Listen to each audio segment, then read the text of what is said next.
The insult in gold. The camera glides smoothly through the warm, golden interior of La Belle Étoile, an elite restaurant perched atop a glass tower overlooking the sprawling skyline of Los Angeles. Chandeliers glitter overhead, catching soft jazz that floats through the air like a memory. Silverware clicks gently against porcelain. Laughter sparkles around the room, full of the rich and powerful enjoying their curated world. In the heart of the room sits a young woman who commands attention without effort. Serafina Langford. She's dressed in a midnight blue gown stitched with crystals so fine they could be mistaken for stardust. Heir to a billion-dollar empire, her name is whispered in luxury circles and screamed across tabloid headlines. Beauty, wealth, fame, she has it all, and she knows it.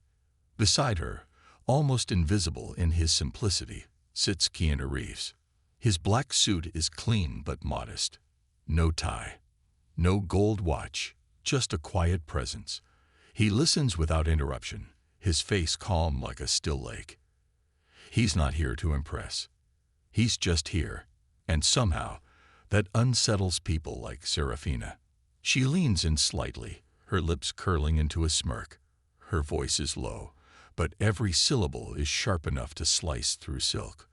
"I'm surprised they even let someone like you in here," she says, eyes sweeping his attire. "This place is far too exclusive for people like you." A couple at the next table glance over, but quickly look away. Keanu doesn't flinch. He just smiles, gently, like he's heard this tune before. Maybe too many times. "Maybe," he replies softly, "but I heard the food was good." Her laughter is bright and cruel. "Oh, it's excellent," she says, sipping champagne. "But it's not for everyone. It's for people who belong here. People who matter." Keanu simply nods. "And who decides who matters?" Serafina leans back, waving a manicured hand. "Darling, society does. Money does. Legacy, the name you carry." His eyes meet hers, steady and unbothered. "I don't carry a name," he says. "I try to carry kindness. That's enough for me." Her expression falters, just for a second. But then she recovers, brushing him off like lint on her dress. "That's cute," she says, turning her attention to her phone. "But kindness doesn't get you into rooms like this. Money does. Power does." Across the restaurant, a waiter discreetly watches. His name tag reads Michael. He's in his mid-50s, with tired eyes and gentle hands. He recognizes Keanu. How could he not? But what he sees tonight reminds him why Keanu is more than a celebrity. As the night goes on, Serafina continues her thinly veiled insults, poking fun at Keanu's simplicity, questioning why he even agreed to join her for dinner in the first place. What no one knows is that this meeting wasn't about business, or fame, or vanity. It was about a promise. And that promise began years ago. Flashback. 10 years earlier, a small run-down community center in East Law. It's raining outside. Inside, young kids laugh and tumble through a martial arts class led by none other than Keanu himself. He's not there for publicity. There's no camera crew. Just him, barefoot in a jai, teaching self-defense and self-respect to kids who don't have much else. Among them is a boy named Leo, scrappy, quiet, and fiercely protective of his younger sister.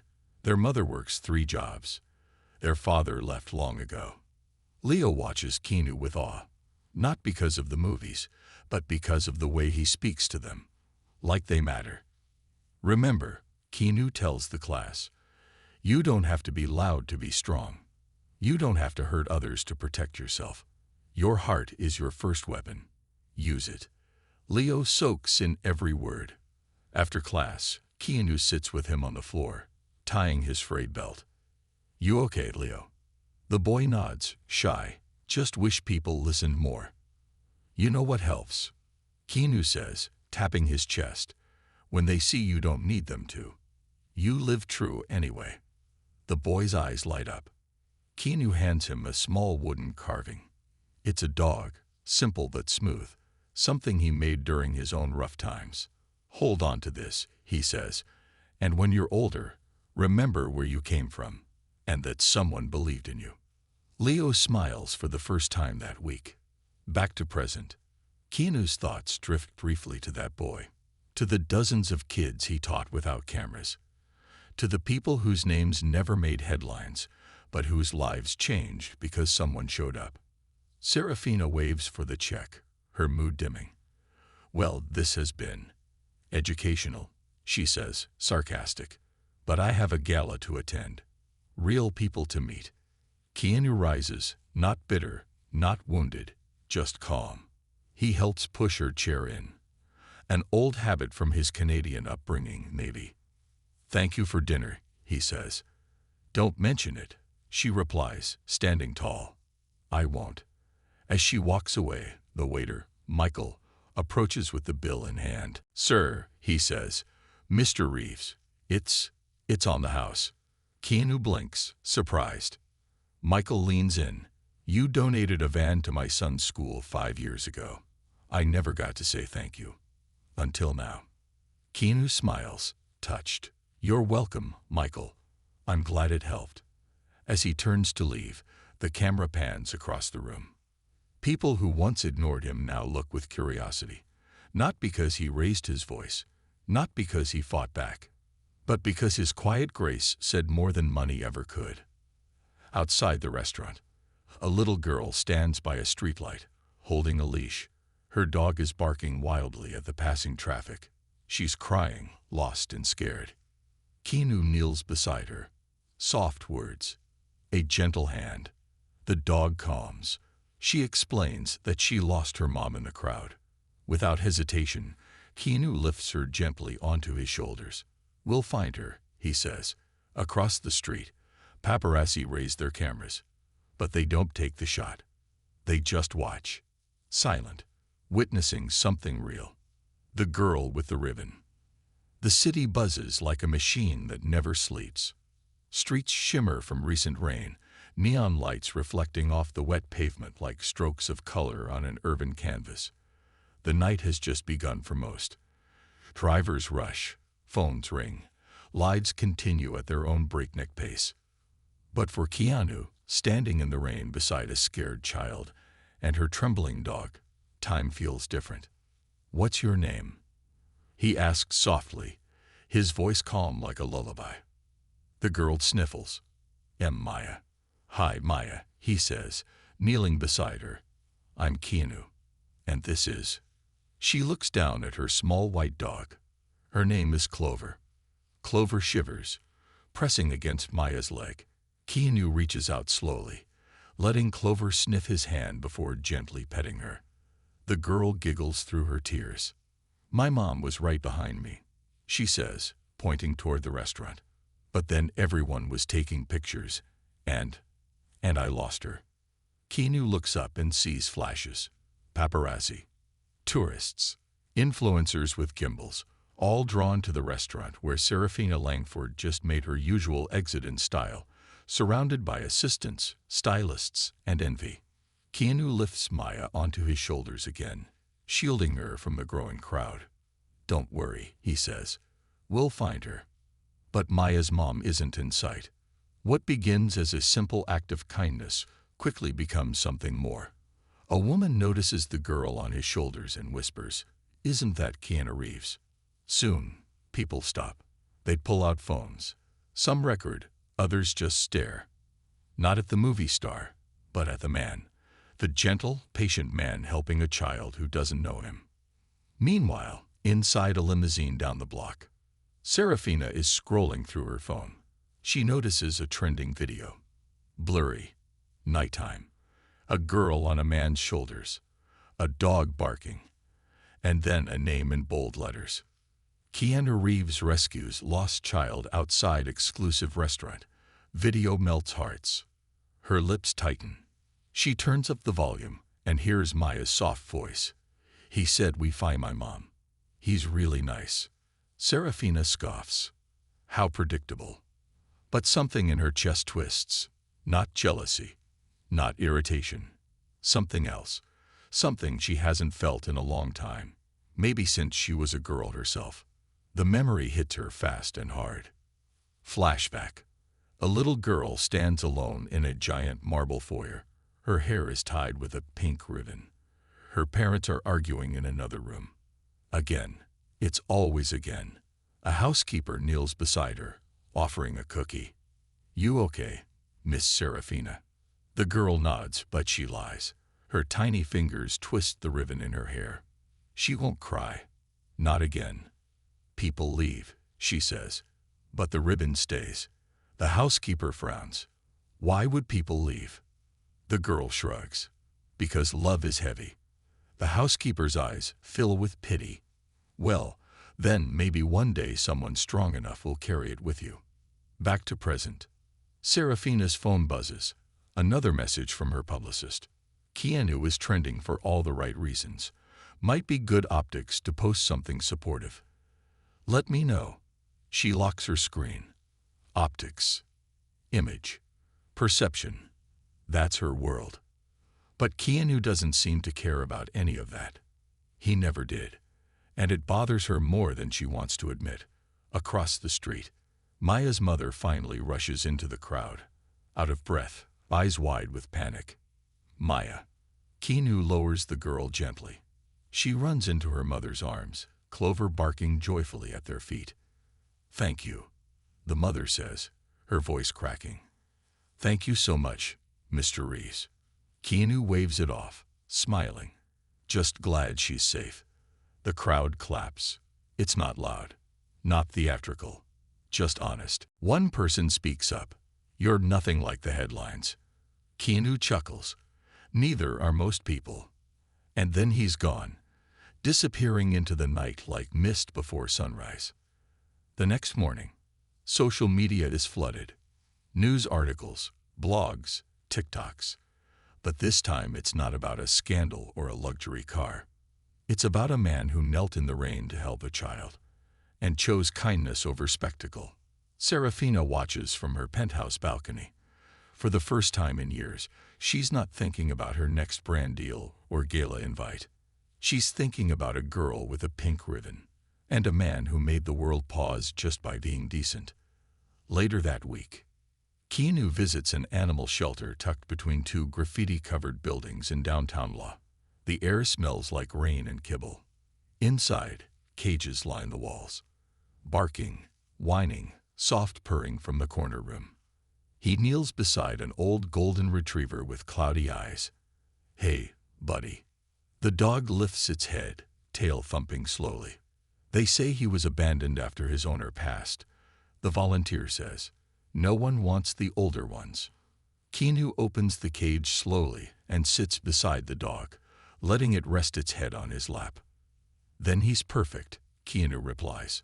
He adopts the dog that afternoon. The shelter posts a quiet photo. Keanu walking out with the old dog. No press, no statement. Just a man and a new friend. Across town, Serafina sits in her walk-in closet, staring at herself in the mirror. Rows of designer shoes, gowns, sparkling jewelry. But something's missing. Something real. She opens a dusty box tucked in the back. Inside is a faded pink ribbon. She holds it like a memory. The shift begins. In the days that follow, small stories begin popping up.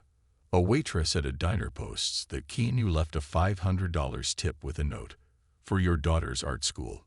A teenage musician shares a video. Keanu showed up to her street performance, dropped a $100 bill in her guitar case, and clapped like it was Carnegie Hall. One after another. Quiet moments, real moments. And in the shadows of those stories, Serafina watches. The girl who once said kindness doesn't get you into rooms like this is starting to wonder if maybe kindness builds its own rooms. Keanu sits on a park bench with his new dog, now named Sunny. He feeds bits of sandwich to the dog, looking out over the city skyline. Not far from where that fancy restaurant stands, still glittering with false lights. His phone buzzes. A text from an unknown number. "You still believe kindness is enough." He smiles. Types back. "Always." The echo of grace. Sunlight spills through towering glass windows. warming the marble floors of Serafina's penthouse like golden threads across a cold canvas. The city hums below.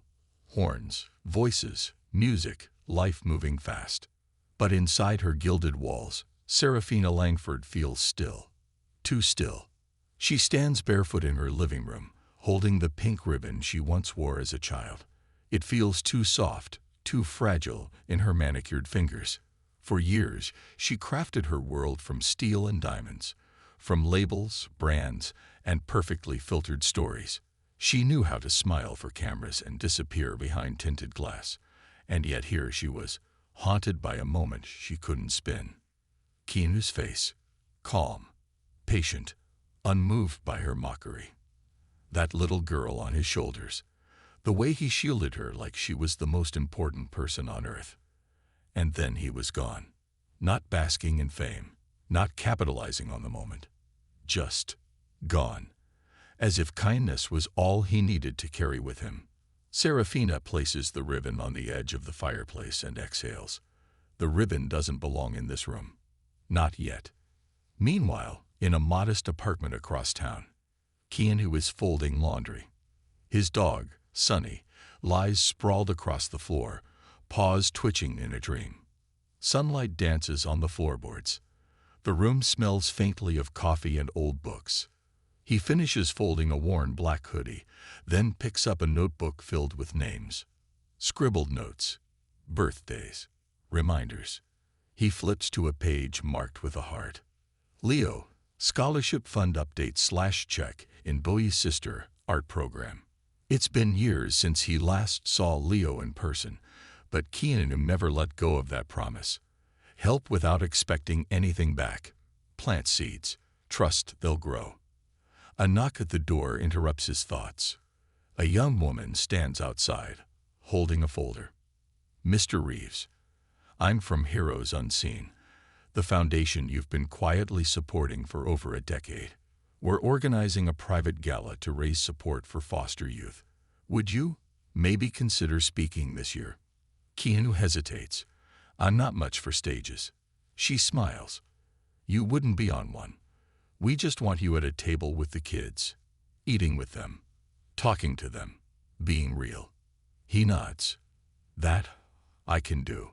Back in the penthouse, Serafina scrolls through messages from her publicist. Your image is slipping. People are tired of perfection. They want real. Consider doing something with animals or kids. It humanizes you. She clicks off the phone. For the first time in her adult life, she wants to be seen not as a brand, but as a person. But how do you begin again when the world only knows your mask? A knock on her bedroom door. Her assistant, Lara. You have an invite, she says, handing over a cream-colored envelope. It's elegant, handwritten, rare, Heroes Unseen, a night to honor the invisible hearts of the city. And there, on the guest list, she sees the name, KeanuReeves. Later that week, at the gala. The event is held in a community center, nothing glamorous. No red carpet, no paparazzi, just folding chairs, streamers, and homemade cookies on plastic plates. Serafina walks in slowly, heels echoing on the linoleum. She feels exposed. No cameras, no spotlight, just people. Real people.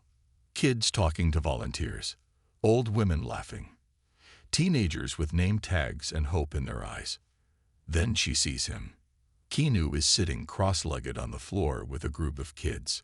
They're drawing on a giant sheet of paper with crayons and markers. He's laughing. Not performative. Not forced. Just present. She stands at a distance, unsure. A little boy tugs her gown. You gonna draw too, miss? She looks down. He's maybe 6. Messy curls, chocolate on his cheek. Can I? He nods and drags her over. And just like that, Serafina Langford, the woman who once mocked a man in a black suit, is sitting on a gymnasium floor with children, coloring a giant paper rainbow. Keanu glances over and meets her eyes. No judgment, just a smile. You made it, he says. She nods. I didn't know where else to be.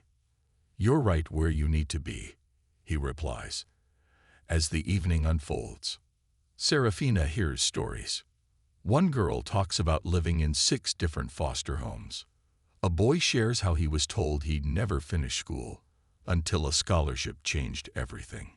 An elderly woman named Gladys tells Serafina she volunteers 3 nights a week because loneliness is heavier than poverty. Each story chips away at the armor Serafina built over years of glitter and gold. After dessert, a small group gathers in the corner. Keanu plays guitar. Soft, soulful. Serafina listens in silence. A teenager whispers, "He does this all the time. No press, just us." He calls it being human together. Outside the center, later that night, Serafina and Keanu walk under the quiet sky. City lights blink below like stars learning to twinkle again. She breaks the silence. "I was awful to you that night." Keanu looks up. "You were lost, not awful. I thought kindness was weakness. You're not the only one who's thought that." She stops walking, turning to face him. "How do you do it?" she asks. "Stay kind, in a world that isn't." He thinks for a moment. "Kindness doesn't always come easy," he says. "Sometimes it's a choice you have to keep making, even when it hurts. But the thing is, the world doesn't need more perfect people. It needs more real ones. And real people make mistakes. Then they grow." She nods, tears threatening the edges of her eyes. "I want to grow." "Then you already are." Final scene of part 3. Serafina returns home. She walks into her closet, looks at the wall of dresses. Then she walks to the fireplace, picks up the pink ribbon, and gently ties it in her hair. Not as a fashion statement, but as a promise, a silent vow to start again. Louder than words, the city wakes with the usual noise. Horns, headlines, hashtags. In the center of downtown, a billboard glows with the face of Serafina Langford. Her eyes smolder, her cheekbones sharp, her lips perfectly painted. It's an ad for her latest fashion line. Draped silk, impossibly priced. But just below that billboard, in the shadow it casts, a very different version of Serafina is taking form. This one wears no makeup. This one ties her hair back with a faded pink ribbon.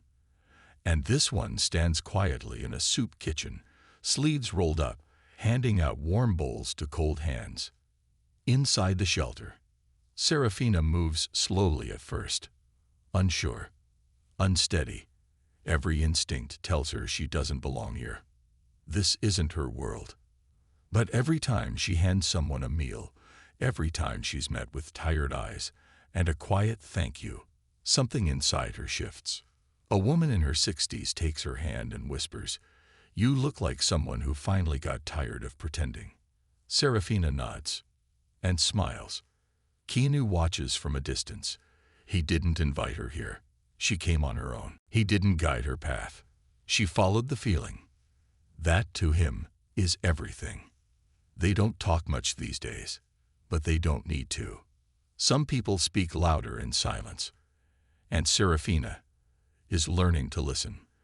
The moment everything changes, a young girl named Tess approaches Serafina one afternoon, holding a sketchpad. She's shy, awkward, maybe 13. You're that lady from the magazines," Tess says. Serafina kneels to her level. "I used to be. I like you better like this," Tess says, blushing. "You look less lonely." The words hit like thunder wrapped in softness. Serafina hugs the girl gently. "So do you." Tess hands her the sketchpad. It's a drawing of Serafina, but not the one on billboards. It's her in an apron, hair tied back, smiling. No filters, no posing, just real. Serafina doesn't cry often, but this time, she lets herself. Then the media finds out, and everything shatters. Day 1. A single photo leaks. Serafina washing dishes in the shelter. The caption, "Billionaire Heiress falls from grace." now scrubbing pots in Skid Row. Day 2. Talk shows buzz. Podcasts spin theories. Social media explodes. Some say it's a publicity stunt. Others mock her. Next up, influencer tries poverty. She'll go back to champagne by Monday. A few defend her, but the noise is too loud to ignore. Keanu sees the storm brewing. He watches her name trend. He watches the world, so quick to tear apart what it doesn't understand. And he feels the urge to speak, to step in, to protect her. He could go on TAV, release a statement, post a tweet. But would that actually help? Or would it just make her a shadow of him? He sits with Sunny, watching the rain trace the windows. "What do you think, boy?" he asks. Sunny just rests his head on Keanu's knee. Soft, trusting. And Keanu decides to trust too. He won't speak for Serafina. He'll give her space to find her own voice. Meanwhile, Serafina hides. In her penthouse, curtains drawn. The ribbon lies on her nightstand, untied. Lara, her assistant, pleads with her. "You were doing so well. Don't let them drag you down now." Serafina stares at her phone, at the articles, at the cruelty. "Maybe they're right," she whispers. "Maybe I'm just pretending." "Then stop pretending," Lara says, "and start being. Go back. Not for them. For you." The next morning, Serafina returns to the shelter. No press. No entourage. Just her and the ribbon tied tightly in her hair. The regulars look up as she walks in. Some nod. Some smile. No one says, "We told you so." They just hand her a spoon. And she goes to work. Hours later, Tess runs in, breathless. "You're on, Tiv." Serafina winces. "What now?"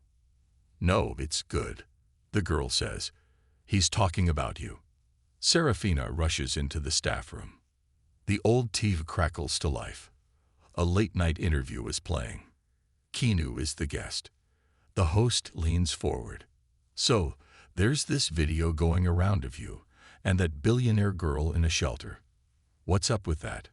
Is she your girlfriend now or something?" The audience laughs. Keanu doesn't. He waits until the laughter fades. Then he speaks. "You know, I've met a lot of people in my life. Some show up for the cameras.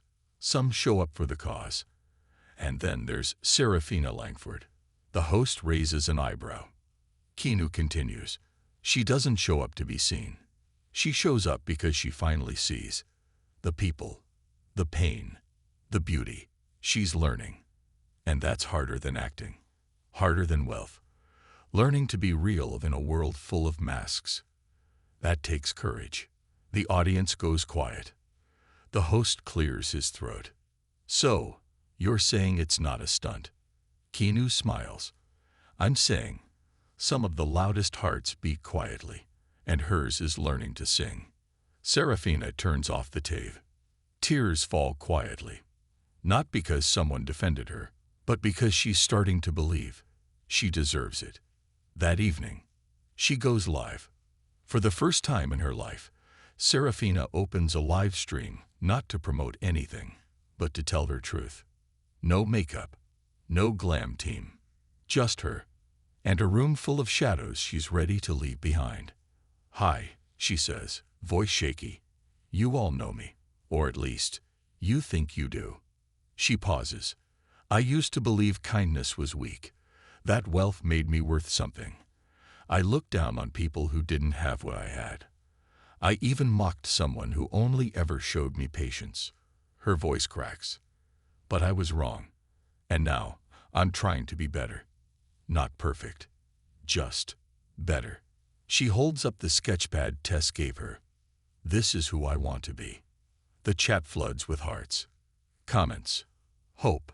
Some trolls try to drown it out. But the kindness is louder now. And it carries her. Someone who remembered. A week passes. The buzz begins to die down. The social media cycle moves on. New scandals. New faces. New trends. The world is noisy again. And this time, it doesn't have space for redemption stories. The live stream Serafina posted faded into the algorithm like a forgotten melody. For many, she is old news. To some, still a joke. And to a few, maybe something different now. Something more human. But for Serafina Langford, what matters isn't what people say. It's what she's becoming when no one says anything at all. In the early morning light, the air is cool, fog resting on the edges of the city like a blanket still tucked around a sleeping child. Inside a modest community library, Serafina arranges donated books with quiet care. Her hands move gently over the pages, brushing dust like it's something sacred. The librarian, an older man named Leon, watches her with curiosity. "You ever think you'd be doing this?" he asks, sliding a stack of books onto the cart. "No," she admits, stacking children's novels. "But I think I should have started a long time ago." He nods. Humble work keeps the soul honest. She smiles. "And honesty's new for me." He chuckles. "You're learning fast." They work in silence after that. A silence that feels like peace. Across the city, in a quiet cafe, Keanu sips coffee from a chipped ceramic mug, his dog Sunny resting at his feet. The place is small, filled with old jazz records and forgotten postcards pinned to the walls. It smells like warm bread and cinnamon. He sits by the window, a pen in hand, writing in a battered leather journal. He doesn't write for others. No memoir, no movie script. Just thoughts, feelings, lessons he's still learning. As he finishes a sentence, the bell over the door rings. A woman walks in. Not young, not old, carrying time in her eyes like she's learned to forgive it. Her name is Linda. And 27 years ago, she saved his life. Flashback. A dark alley. A younger Keanu, barely known. Heartbroken. Empty. One night after losing someone he loved deeply, he wandered with nothing in his hands except pain. No destination. No purpose. Linda was there. Homeless. Sitting against a dumpster. Just a warm coat and a sandwich in her lap. She didn't ask him why he was crying. She just handed him half the sandwich. "You look hungrier than me," she'd said. And it changed something in him.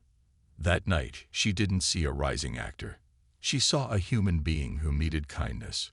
He never forgot it. Present day. Keanu blinks, then smiles. "Linda?" She grins. "Didn't think you'd remember me." "How could I not?" They embrace like family who've crossed time. She sits, and they talk. She's doing okay now. Found a small place to live. Volunteers sometimes. Works when she can. And when she saw his name connected to the shelter on the news, she smiled and said, "Looks like the man with nothing became the man who gives everything." He tells her no. He's still the man with nothing to prove. Just more to give. She pauses. "You remember what you told me when I gave you that sandwich?" He shakes his head. "You said, if I ever make it big, I'll never forget this moment. And if I can, I'll give someone else their own sandwich when they need it most." Keanu laughs softly. "Guess I kept my promise." She nods. "But there's someone now who needs her sandwich moment." He frowns. "Who?" "The girl on the screen. The Heiress." He pauses. "She's trying," Linda says, "but trying alone is a cold place."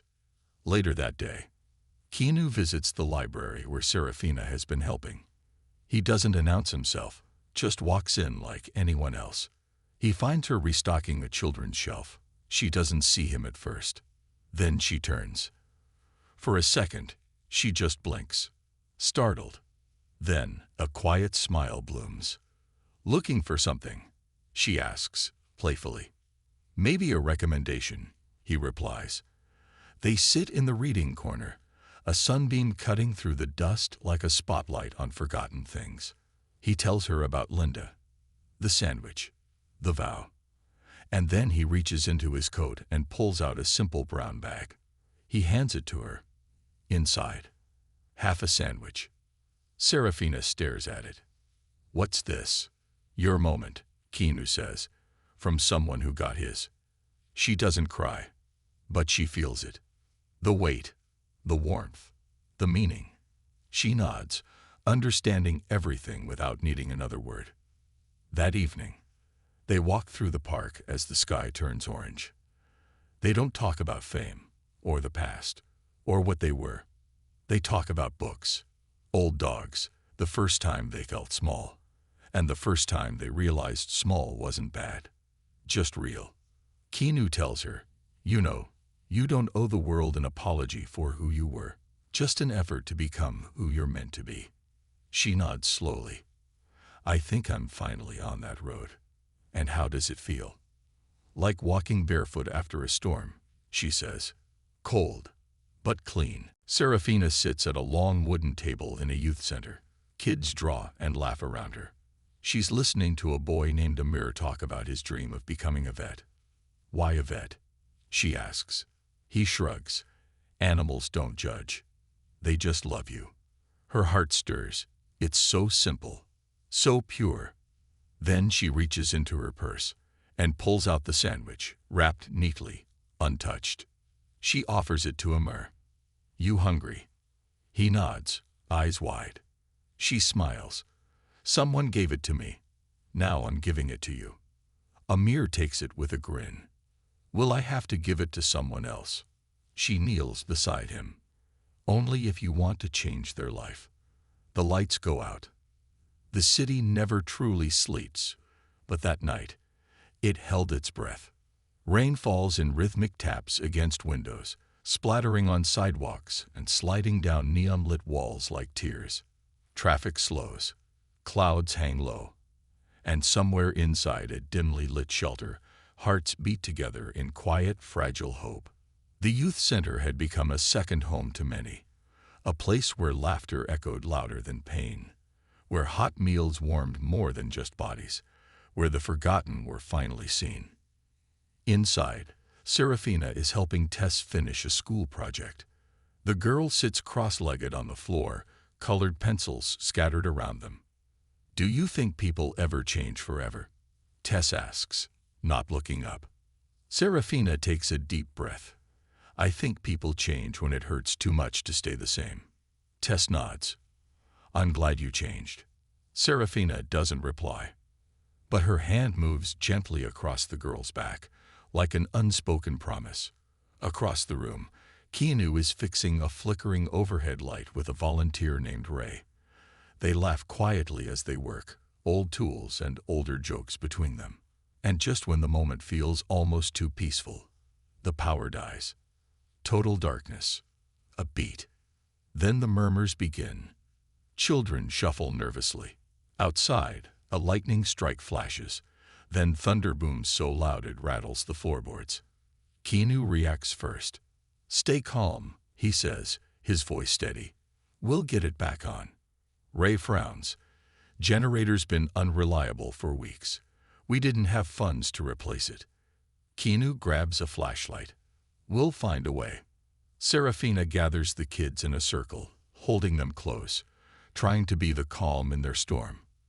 The shelter, already worn thin, is now in danger of shutting down. They have no lights, no heat. The kitchen can't operate. The water pumps begin to fail. And outside, the storm rages harder. The Board of Trustees meets the next morning. They're kind people, mostly. But their words are sharp. "We can't operate like this. The city will shut us down if we don't meet code. We need a major donation or we close within a week." Serafina speaks up. "How much?" The room goes silent. "Too much," someone mutters. "Even for you." Keanu watches her. He sees something in her eyes. Not pride, not guilt. Resolve. That night, Serafina calls Lara. "Sell it," she says quietly. "Sell what?" Lara asks, confused. "The jewelry, the vintage dresses, the handbags, all of it." Lara gasps. "Those are worth millions." "Exactly." Lara hesitates. "You're serious?" "I was born into wealth," Serafina says, her voice steady. Maybe it's time I choose what kind of legacy I leave with it. The next day, headlines explode. Heiress liquidates personal fortune to save City Youth Center. Serafina Langford auctions $2.4 million in luxury items, donates every dollar. Keanu Reeves and Langford team up to rescue at-risk youth shelter. But Serafina doesn't care about the buzz. She walks into the shelter that morning wearing a borrowed jacket and thrift store boots, and smiles as the lights flicker back on. But the storm isn't over yet. City inspectors arrive. They don't care about headlines or generosity. They have rules, policies, requirements. The shelter still doesn't meet half of them. The inspector looks around with a clipboard and tired eyes. You'll need a licensed contractor, complete rewiring, new plumbing, and updated safety exits within 2 weeks, or it's condemned. The room falls into stunned silence. The children hear. The volunteers sink in their chairs. And then Keanu speaks. We'll do it ourselves. What follows is a miracle stitched together by calloused hands and sleepless nights. Keanu calls in favors from old friends, electricians, carpenters, former stunt crew members who know how to rebuild fast. Serafina coordinates every detail, moving with purpose and grit. She orders pizza for the team. She sweeps floors. She carries drywall. The woman who once judged people by their shoes is now covered in dust and drywall herself. Word spreads. A retired plumber shows up and says, "Heard you needed hands." A tattooed biker drops off wiring supplies. An elderly couple donates all the insulation they had stored in their garage, just in case someone ever needed it. The community responds not to wealth, but to witness. They saw change, and they believed in it. One night, Serafina sits beside Keanu, covered in paint, legs aching. She's laughing at something small, a joke from Tess, a spilled can of paint that looks like a heart on the wall. Keanu watches her, not with love, but with respect. The deepest kind. "You tired?" he asks. "So tired," she says, "but I've never felt more awake." Inspection day arrives. The shelter is spotless, sturdy, up to code. The inspector walks through in silence. People watch from every corner, tense, hopeful, terrified. He closes his clipboard and nods. "You did it." A wave of cheers, laughter, and sobs breaks the tension like sunlight through storm clouds. The shelter is saved. Later that evening, they hold a celebration. No red carpet, no stage, just a potluck dinner. Kids perform songs. Volunteers dance. Old friends share stories. Serafina stands quietly in the corner. Tess tugs on her sleeve. "You okay?" "Yeah," Serafina says, her voice soft. "I just don't know who I am now." Tess grins. "You're one of us." Keanu approaches. "I have something for you," he says. He hands her a small box. Inside is a pendant, a delicate silver charm shaped like a ribbon. Not flashy, not expensive, just meaningful. She lifts it gently. "Thank you," she says. Keanu shrugs. "You wore the ribbon. Now it's part of you." She places it around her neck and smiles. A new child arrives at the shelter, nervous, silent, clutching a tattered backpack. Serafina kneels. "Hi, I'm Serafina. Welcome home." The child doesn't speak, but their hand finds hers and holds on. The choice no one sees. Morning breaks slow and golden over Los Angeles. Not the kind of morning seen on travel brochures or movie posters, but the real kind. Soft, unhurried. The kind that brushes rooftops and warms sidewalks, that makes even tired buildings look sacred for a moment. Inside the youth shelter, the hum of life carries on. Children giggle in the courtyard. Volunteers unload crates of donated books. Someone strums a guitar off-key, and no one tells them to stop. Serafina sits at a long wooden table, sipping coffee from a chipped mug. The ribbon pendant Keanu gave her glints softly around her neck, catching the sunlight like a whisper. It has been 6 months since she gave up her old life. 6 months since she stood in the middle of that luxury restaurant and mocked a man in a simple black suit. 6 months since her world cracked and let the light in. She glances at the corkboard by the entrance. It's filled with photos now.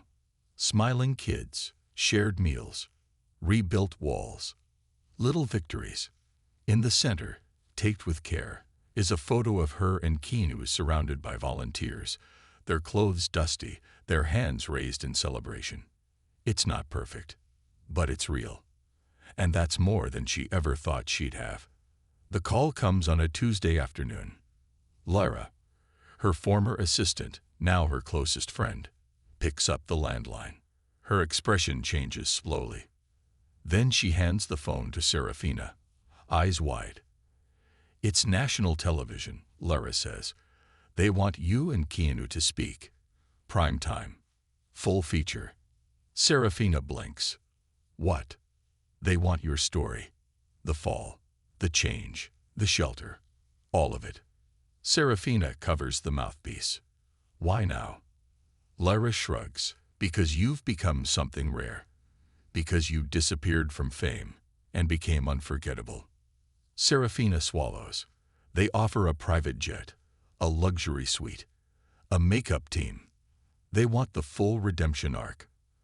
And for the first time since she left her old life behind, the glitter starts knocking again.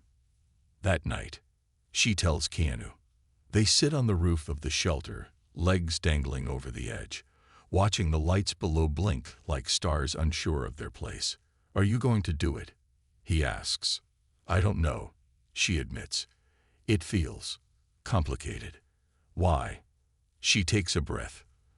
"Because part of me wants to be heard, wants to show people that change is possible.